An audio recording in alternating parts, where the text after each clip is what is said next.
He could have written The Country Girls, only I who came from that house in County Clare. So I think there's an inconsistency in this remark. There's also the fact, of course, that you went on to write several other books. Yeah, I've written a few since. Without him being present at all. I mean, it's a pity. I wish for his sake, and for life's sake, and for my son's, that such a statement was not made. A, it's untrue, and B, it's unworthy. He can write his own books. I don't have a monopoly on writing. I find it hard enough to do what I do. But, you know, The Country Girls and all those girls and convents and some of my short stories, which in a way overlap some of the same material, they're obviously written by the same hand. So where was he in the nights after I left him? He wasn't sitting up rewriting. It doesn't stand up in a court of truth. He also disagreed with your version of how the marriage broke up. You wrote about how he walked out of the house when you were cooking the dinner, and he said the marriage broke up because the first innocent book went disastrously to her head, and she didn't leave while cooking the dinner. She had servants, Irish, in Wimbledon. She left with her book in her hand and otherwise provided for her, her first aim achieved. Well, were you cooking the dinner? I was. It's like Ibsen's The Doll's House. I was very, very unhappy, and for a good number of years. And I also felt the the rampant envy and jealousy. You can't live with someone who's that envious and jealous of you. If I had been someone who went off with my book, I would not then have fought, as I did, for 3 years to try and get custody of my children. Do you know what I mean? I left the house in the middle of cooking the dinner because that day something very frightening had happened. And I knew that I couldn't stay any longer in that house. Can you tell us what that was? I was the person who was the breadwinner, and a large check came, and I usually had to sign over these checks because I didn't have a bank account. I wasn't allowed one by my husband. So I did something that only frightened people do. I left the check there on the hall table, but I didn't sign it. So my husband said, "You have not signed the check." And I said, "No, and I'm not going to." And he was very threatening. So what I did the most stupid thing. I left the house sans the check. So, and that is the truth. That is truly the truth. It is verifiable in banks. So I realized, and nobody likes to have failed in love or in marriage, and I was very intense about it. But I realized when that happened that never again could I remain under that roof. Never. And I can assure you that that is the truth. I don't tell lies. I don't tell lies like that, and I don't like when they're told, because there's no need for them. He could say, "I married this woman, and she happened to have talent, and to hell with it. I resented that talent." He could say that, but he didn't say that. He did say that she was a great part of my life, and I was probably the only person she could ever live with. Well, I lived with my sons. He was a great part of my life. A marriage is, and the bearing and rearing of children. And he was very good to his children as little children. Of course, I was part of his life and he of mine. But what I think is very important is that good part is the part that should be broadcast to the world, and not the other, which is not only not the case, but which diminishes the good part then. Do you see what I mean? I don't write things about my husband or stuff like that, because I'd be ashamed of myself. From what you've said, you were obviously repressed in that relationship. Do you think that it's possible for a man and a woman to have a relationship whereby a woman is treated equally? It's not that easy. I think probably two writers are a mistake in a family, or maybe two actors are. Maybe a different profession, like a, you know, a judge or a nurse or something. Marriage is a rocky road, regardless of whether the woman works or doesn't work, because people change, people have moods, financial straits come, children are born, women get tired, or husbands stray or wives stray or whatever. So we know that. But do I think, I believe, and I will always believe, regardless of my fate or how my fate ends, that if you really love someone who loves you and has an understanding, that that can surmount anything. You see, a lot of people get married, and a lot of young people now get married very young and on a high of sex and attraction, and why not? I'm all for a high of sex and attraction, but with very, very little real knowledge of the actual rigor that life needs. No matter what your job, and the poorer you are, the harder it is, of course, but no matter what your status in life is, it's hard. Plus the fact that people change separately and secretly. And let us say two people, I was about 19, 20 when I met Ernest Gabler. 10 years later, when I left the house that Sunday evening, I was a very different person. Not the overblown, successful author who left the house with her book, but I had read a lot, I had learned a lot, I had taught myself a lot, and actually I was a much, I think, richer person, but I was less biddable. You went on to write a number of books which were almost feminist in tone. Did that arise from the relationship you had with Ernest Gabler? Not fully, I think. It wouldn't. You know, it's more complicated than that, and it's more universal than that in a way. One is very aware down the years of the marginalization and the victimization and the everything else-ization of women. So I became more aware of it as I read more, as I looked out into the world more. Of course, your personal history colors your material. Of course, some of the experience and the covert sort of fear that I felt came into play and made me, if you like, a little more outspoken or rebellious. But I don't think that my books are, as you would call it, feminist in that totally undiluted political meaning of the word. You see, I think all political edicts, whether they're from feminists or communists or any other branch, they're much too straitjacketed for an artist or a writer. So some of the things I have written are, of course, showing up the plight of women and the plight of women in Ireland and the plight of pregnant women who were unmarried pregnant women who were afraid, or women going a little off their heads.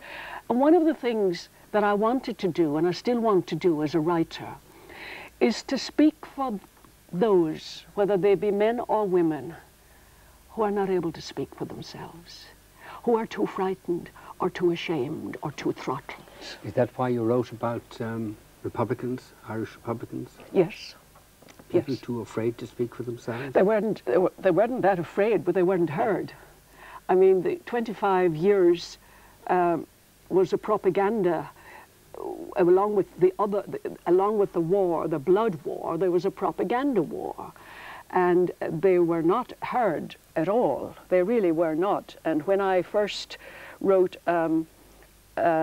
about Gerry Adams, I actually wrote to the president an open letter in the Boston Globe. I sent it about the wisdom, American president, sorry, about the wisdom of giving a visa to Gerry Adams. And I spoke of many things, both the political and the spiritual reality of that poor blighted 6 counties.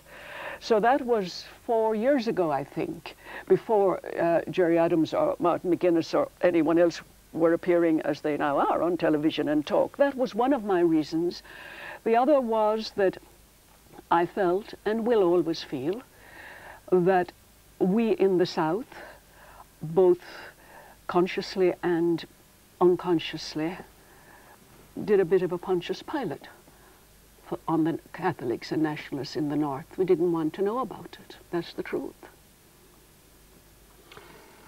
You said that you wanted to portray a spirited and actual reality of that poor, benighted 6 counties. But in what you wrote at the time, the piece you wrote in the New York Times about Gerry Adams and what you wrote otherwise in relation to the North, was there not an arbitrariness and a selectivity about what you wrote? Was there not a what? An arbitrariness and a selectivity in what you wrote, portraying, for instance, Irish Republicans as victims and not at all as the oppressors, or the inflictors of great harm and pain. Well, there's 2 things here, Vincent. The profile I wrote of Gerry Adams was the profile, or as the way you are interviewing me now, was the experience that I had from 2 half-hour sessions in the Falls Road with this man. So I wrote what he seemed to me to be like and his seriousness. When I wrote House of Splendid Isolation, which is also about a Republican fighter or terrorist, the book, if you read it or anybody else read it, is full of debate and dialectic between the woman, Josie, in the empty house, and McGreevy, about his murderous acts and he trying to reach her to understand why he did those things. So I don't think I took a partisan view totally. McGreevy was based on the character of Dominic McGlinchey, the INLA leader. He was, based would be too strong a word. I saw Dominic McGlinchey, as you know, and I first came to you in the Tribune to read up the pieces you had written about him. Dominic McGlinchey was very both influential and helpful.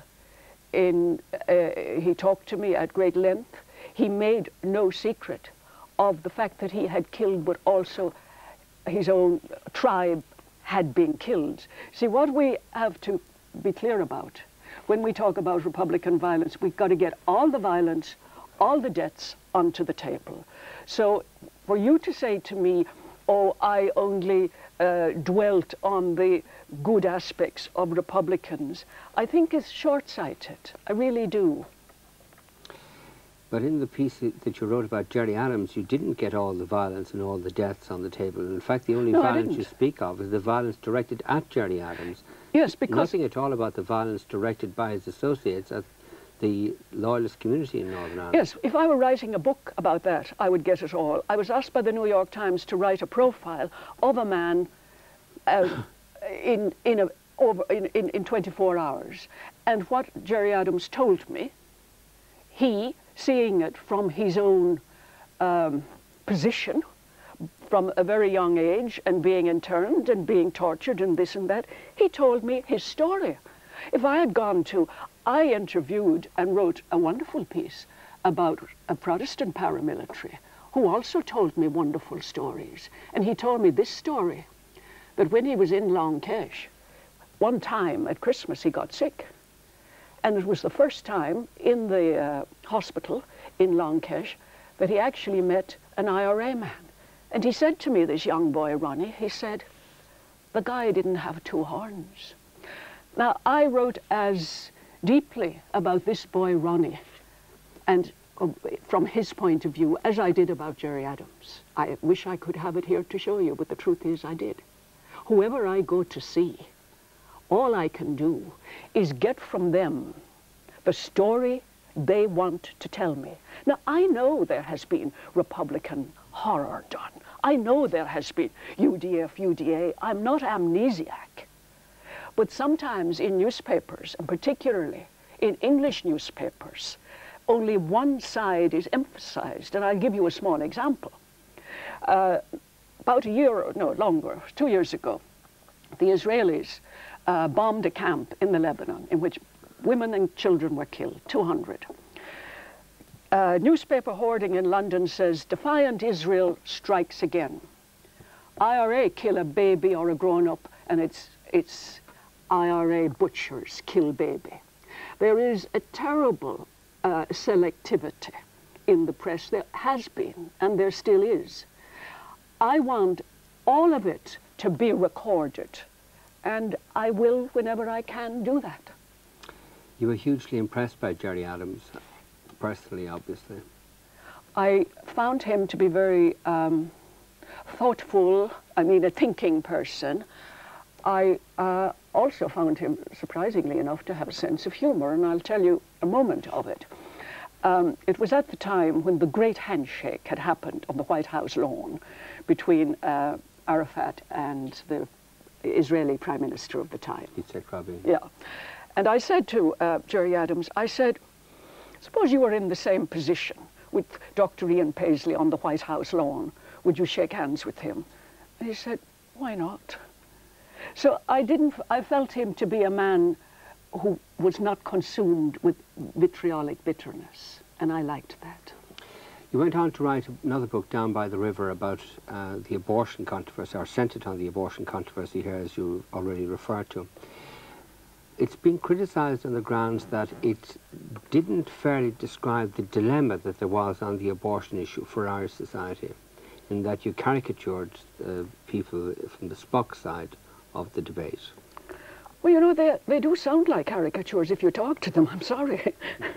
I saw a lot of them, and I got the same script again and again, and I was actually invited to go on a program, The Late Show, with one of these people, and I agreed, and at the last minute she withdrew.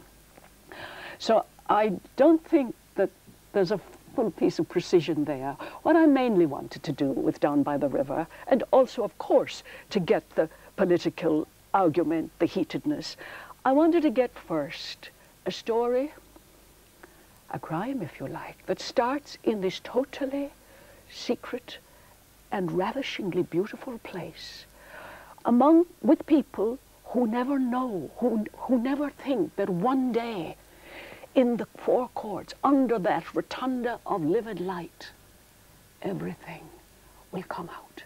I'm interested in the private that then becomes the public and the political.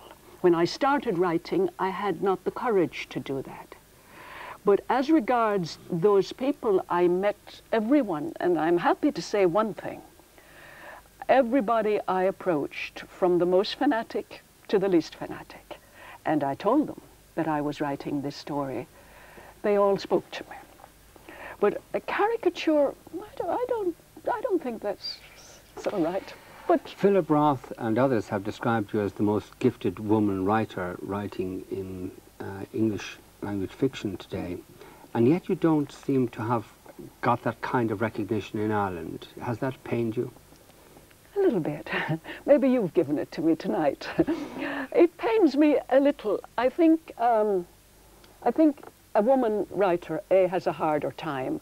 There was a little piece the other day for Bloomsday in your earlier in the Tribune, and people were asked what they thought about Joyce and Bloomsday. And one female writer, Anne Enright is her name, she said, if Joyce had been a woman, he would have been ridiculed or accused of writing psychotic gibberish. And I think it is harder for a woman writer. I also, I suppose, have to say two things about my own particular kind of writing.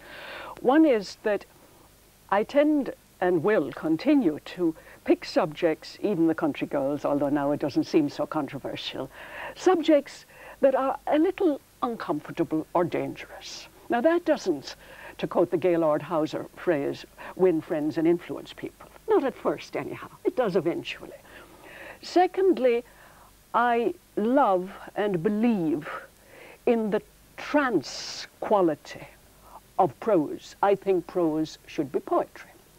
So if a book begins, like Down by the River, ahead of them the road lay in a long entwined undulation of mud, patch tar, and fjords of green, flower and flowering weed in full regalia, a carnival sight, foxglove, highest and lordliest of all, the big furry bees nosing in the cool speckled recesses of mauve and white bell, and then suddenly say, the road, their road, silent, somnolent, yet with the speech of its own, speaking back to them, father and child, of the old mutinies and a fresh crime mounting in the blood. Now that kind of writing, or that writing, why should I say that kind of writing, is not immediately or easily absorbed. The reader has to work a little bit. I want the readers to work a little bit. I work a little bit when I read. So there would be those two factors about maybe not being as welcomed, or what do they talk about, the prophet in his or her own country. But there's also, you asked me or invited me to do this. I opened a little wing of the Marsh Library the other night for ladies section, or books about women. I have, I think, a little steady group, and maybe even will have more if I write another book.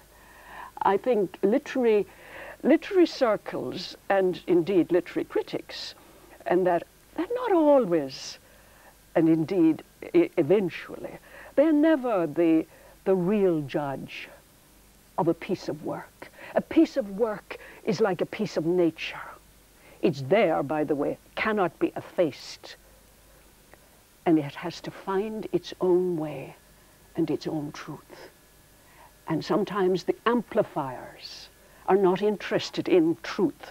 They're interested in the opposite, or in egotism. But that's temporary. I'm there for the long haul.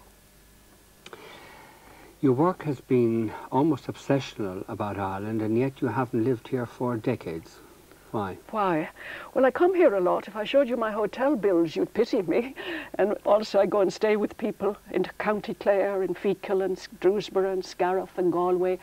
When I left, I was a bit frightened, no doubt about that. I was a bit frightened.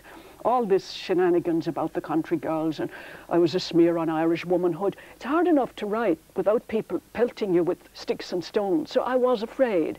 Then I remained in England, and I became, the moment I was no longer afraid, and the moment I knew I could be heard. I was heard, but they read the books under the bed apparently, and in brown paper covers. It gave me the confidence. You see, fear creates fear. If I'm afraid of you, you become afraid of me. That's what indeed political strife is all about. It's fear and the lack of trust. So that has changed, because you've asked me how I changed. I am not at all afraid now of telling anyone what it is I am trying to do or what I believe in. I am not afraid. They may not like me, but I am not afraid, because this is the only thing I have. This is the only thing any man or any woman has, is his or her own integrity. And now I am going to come back to Ireland. I will be teaching sometimes in America, because writing is not the gold mine it's thought to be, or at least some writing isn't. And I want to, my son Sasha, who is an architect, is going to build me, design me a house on the wild shores of it's like a song, isn't it, of Donegal. I love Donegal. See, I love northern people. I wish northern and southern people knew each other more, of all factions. And I am going to do that over the next year. And it'll be, you know, what is it? Upon this rock I will build my church. Well, I'll build a little castle on a rock. Are you afraid of growing old? I'm very afraid of growing old. I want to say one thing about my parents, which I'd like them to hear from the other side of Inishkaltra. Both of my parents had and gave me tremendous genes, tremendous energy. And they themselves always both looked and strode with the youth. So of course I'm afraid of it. Everyone is afraid of it. You have only to look around and see how lonely it is. The writing life is dreadfully lonely. Well, if that's going to be coupled then with old age lonely, I don't know what I'm going to do. I don't know what I'm going to do. But everyone has that fear. Are you afraid of losing your good looks? Oh, they come and go. I'm not convinced about my good looks. I have a good hairdresser. I think one's looks, for some reason, don't change that much. They don't change. But they're very important to you, aren't they? Sure, sure. They are to you too. I think less so. Huh? I think less so. Oh, maybe, but I think women actually worry a bit more about their looks than men. I wouldn't be the only woman whose looks are important. Sure they are. I love things to be beautiful. Great Russian poet Anna Akhmatova, she's the most beautiful woman. This notion that maybe if one is intellectual or an artist, you know, you have to look like a lump. That's daft. That's daft. I do yoga, I walk, I drink, you'll be pleased to hear, I cry. I don't do anything very particular about these looks except keep going and keep using the brain. The brain is the miracle that we have been given. It affects everything, including one's looks. And do you fear death? I do.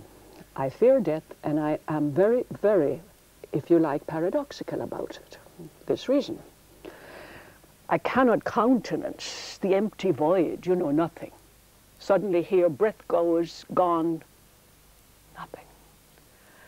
Now we come to the little County Clare early scenario, heaven, hell, and purgatory, and detailed things I read about in a Celtic miscellany when I was young about the floating bridges of hell with a fire underneath, consuming the people as they went across in these bridges, etc.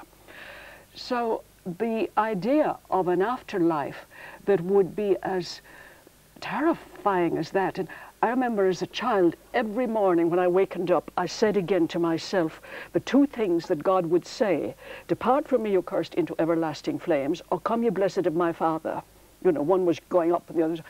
And I used to think, suppose they get me wrong. So I am afraid. And yet I was sitting with a countryman the other day down in Clare. I was trying to write another book, more desperation for the page. And he asked me this question. He's a very simple man, also very profound. And he said, what do you think about death? And I told him the W.C. Fields joke, which said, I'd rather be there than in Philadelphia. But then we got talking seriously.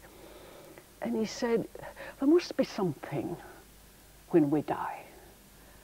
And I said, well, what do you think that something is? And he said, well, we wouldn't have the bodies we have, so I needn't worry about the looks. But he said, we would belong maybe to the same mystical body. I thought that was rather beautiful. I know it has been said before, but he put it fairly simply. I am afraid of death, yes, and have not fully faced even the question. I haven't. I haven't. Edna Browne, thank you. Thank you very much. Thanks, Vincent. God bless.